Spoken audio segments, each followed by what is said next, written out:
ఈ ఊళ్ళో 40 ఏళ్ల కింద ఈ ఊళ్ళో విప్లవోద్యమాన్ని ప్రారంభించిన కొనసాగించిన కామ్రేడ్ చందర్, కామ్రేడ్ స్వామి అమరుడై వచ్చాడు. కానీ ఆయన ప్రారంభించిన రోజు ఉన్న పరిస్థితుల కంటే ఈరోజు మరింత దారుణమైన పరిస్థితులు దేశంలో అలముకొని ఉన్నాయి.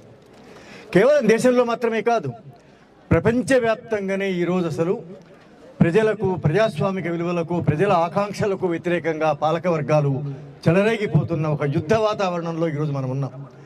ప్రపంచమంతా ప్రపంచాన్ని యుద్ధం దిశగా తీసుకుపోవడానికి పాలక వర్గాలు ప్రపంచవ్యాప్తంగా సామ్రాజ్యవాదం ప్రయత్నం చేస్తూ ఉన్నది. కానీ చాలామంది ఏమంటున్నారంటే, స్వామి విప్లవాన్ని ప్రారంభించిన రోజుల్లో విప్లవ వాతావరణం ఉన్నదేమో కానీ, విప్లవం అవసరం ఉన్నదేమో కానీ ఈరోజు అలాంటి వాతావరణం లేదంటున్నారు. ఈరోజు విప్లవం చేసే పరిస్థితి లేదంటున్నారు. విప్లవం చేయని అవసరం లేకుండా ఓట్ల రాజకీయాలతో, సీట్ల రాజకీయాలతో ప్రజల జీవితం బాగుపడతాయని చాలామంది అంటూ ఉన్నారు. కానీ 40 ఏళ్ల మడమ తిప్పని విప్లవ ఆచరణతో తిరిగి వచ్చిన కామ్రేడ్ చందర్ మనకు చెప్తున్న సందేశం ఏమిటంటే, ఆయన చెప్తున్న మాట ఏమిటంటే, ఆయనే కాదు, నిజానికి గత 2 ఏళ్లలో అమరులైనటువంటి వందలాది మంది విప్లవ నాయకులు, సాధారణ ప్రజలు, కార్యకర్తలు మనకు చెప్తున్న సందేశం ఏమిటంటే, మేము విప్లవోద్యమాన్ని ప్రారంభించినప్పటికంటే, మేము కొనసాగిస్తున్నప్పటికంటే 2025లో, 2026లో, రాబోయే రోజులలో విప్లవ ఆవశ్యకత మరింత ఎక్కువగా ఉన్నది. విప్లవం లేకపోతే మనుషులు జీవించలేని పరిస్థితి ఉన్నది. ఈ సమాజంలోని ఏ ఒక్క సమస్యను పాలక వర్గాలు పరిష్కరించలేవు. పరిష్కరించినట్టుగా మనకు కనిపిస్తూ ఉండవచ్చు, పరిష్కరిస్తున్నట్టుగా మనల్ని మాయ చేయవచ్చు, పరిష్కరిస్తున్నట్టుగా మనల్ని మోసం చేయవచ్చు. కానీ నిజానికి ఏ ఒక్క సమస్య కూడా ఈ పాలక వర్గాలు పరిష్కరించలేవు.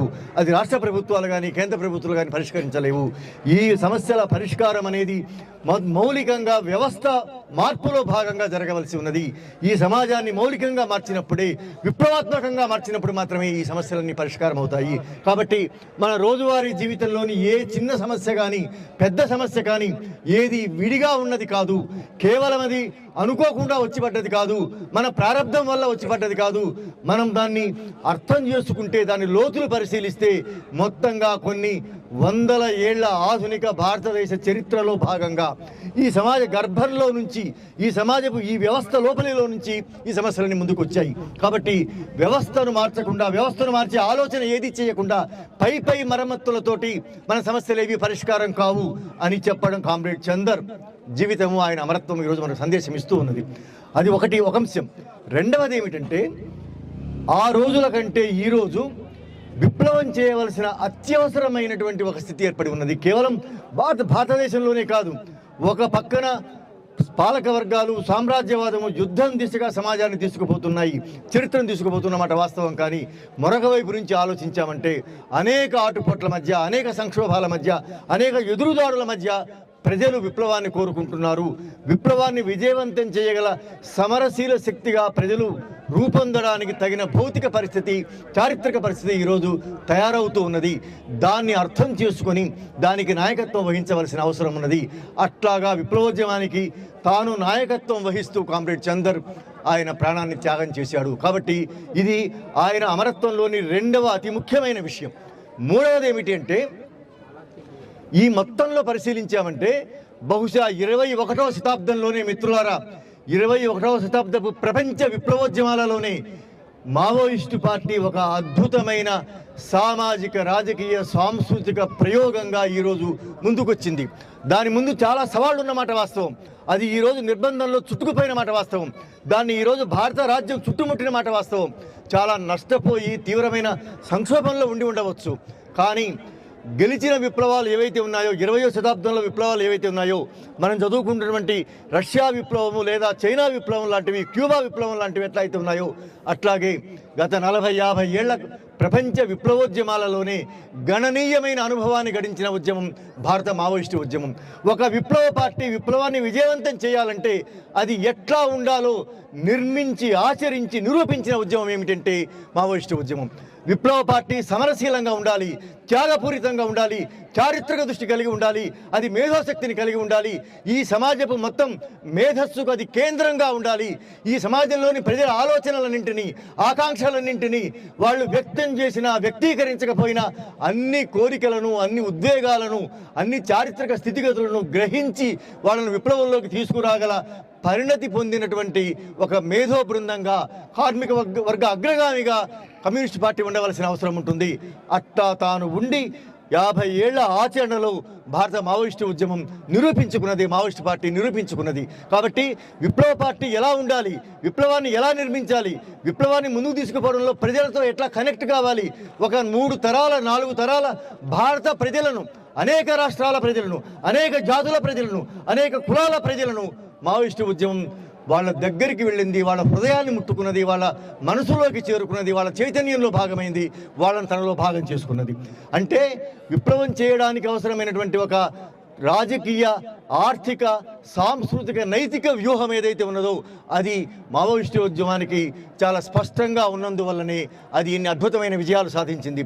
అది ఈరోజు ఒకవేళ ఎదురుదెబ్బ తగిలినంత మాత్రాన, ఎందువల్ల అంటే ఈ ఎదురుదెబ్బ కేవలం వాళ్ళ పొరపాట్ల వల్ల మాత్రమే కాదు, వాళ్ళు కొన్ని పొరపాట్లు చేసి ఉండవచ్చు, ఆ విషయాన్ని వాళ్ళు చాలా బహిరంగంగా ప్రకటించారు. చాలా విచిత్రమైన విషయం ఏమిటంటే, మీరు గత 50 ఏళ్లలో చూడండి, ఏ రాజకీయ పార్టీ కూడా నేను ప్రజల విషయంలో ఈ తప్పు చేశానని ఒక్క రాజకీయ పార్టీ, ఒక్క రాజకీయ నాయకుడు ఈరోజు ప్రకటించిన పరిస్థితి లేదు. మనందరం ఇక్కడ 60 ఏళ్ల వాళ్ళు, 70 ఏళ్ల వాళ్ళ దగ్గర నుంచి 20 ఏళ్ల వాళ్ళ దాకా ఉన్నారు.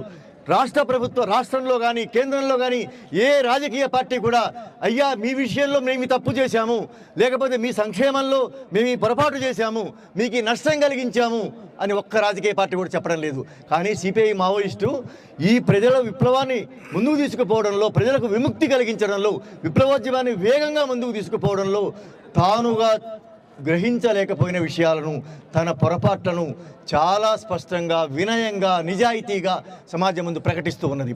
అదే సమయంలో అట ప్రకటించడం మాత్రమే కాదు, ఈ సమాజాన్ని మరింత ఉధృతంగా విప్లవాన్ని ముందుకు తీసుకుపోవడం కోసం తాను ఎన్ని రకాల ఆలోచనలు చేస్తున్నది. అంటే సమాజంలోని ప్రజలందరినీ ఆకర్షించగల, వాళ్ళ ప్రజలందరికీ న్యాయమైన సరి అయిన పరిష్కారాలు చూపించగల ఒక ఉద్యమంగా అది నిలబడి ఉన్నది, రుజువైంది. ఈరోజు నష్టపోయి ఉండవచ్చు, అది తాత్కాలికంగా ఈ నష్టాన్ని ఎట్లా భర్తీ చేసుకోవాలి అనే ఆలోచనలో భాగంగానే కామ్రేడ్ స్వామి అమరుడయ్యాడు.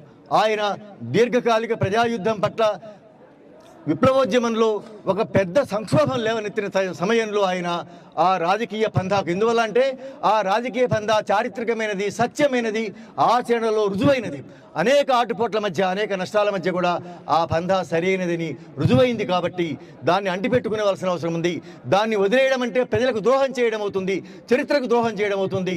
కాబట్టి దాన్ని అంటిపెట్టుకుని దాన్ని ముందుకు తీసుకుపోవడం కోసం ఈ అనుభవాలన్నింటినీ గణించుకొని ఎట్లాగా ముందుకు తీసుకుపోవాలి అనే విషయంలో కామ్రేడ్ స్వామి చాలా దృఢంగా నిలబడి, ఆయన పట్కల్లో ఆ రోజు ఆయనను చుట్టుముట్టిన పోలీసు బలగాల నుంచి ఎట్లా అయితే తనను తాను ఛేదించుకుని తాను ఎట్లా బయటపడి విప్లవోద్యమంలోకి వెళ్ళాడో, అట్లాగే విప్లవోద్యమం మొత్తాన్ని చుట్టుముట్టిన భారత సైనిక బలగాలు, రాజ్య బలగాలు ఏవైతే ఉన్నాయో వాటన్నింటినీ ఛేదించుకొని దీర్ఘకాలిక ప్రజాయుద్ధాన్ని ముందుకు తీసుకుపోతాం అనే ఆశయం ప్రకటించడం కోసం ఆయన దృఢంగా నిలబడ్డాడు. అందులో భాగంగానే ఆయనను రాజ్యం హత్య చేసింది. కాబట్టి ఈ 4 విషయాలు కామ్రేడ్ చందర్ అమరత్వంలో ఉన్నాయి, ఆయన సందేశంలో ఉన్నాయి. ఆయన సందేశాన్ని మనం స్వీకరించడం అంటే ఈ 4 విషయాల పట్ల మనకు స్పష్టత ఉండాలి. ఇలాంటి సందేహాలకు, భయాలకు లోను కాకుండా చాలా స్పష్టమైన అవగాహనతోటి, ఆచరణతోటి ప్రజల్లోకి తిరిగి మళ్ళీ వెళ్ళి ఇక్కడ ఉన్నటువంటి వేలాది మంది విప్లవ సానుభూతి పరులు, కార్యకర్తలు, వేర్వేరు రంగాలకు చెందిన వాళ్ళు, అనుభవజ్ఞులు, దశాబ్దాలుగా పనిచేసిన వాళ్ళు, ఇప్పుడిప్పుడే కార్యరంగంలోకి వస్తున్నటువంటి యువత చాలామంది ఉన్నారు ఇక్కడ.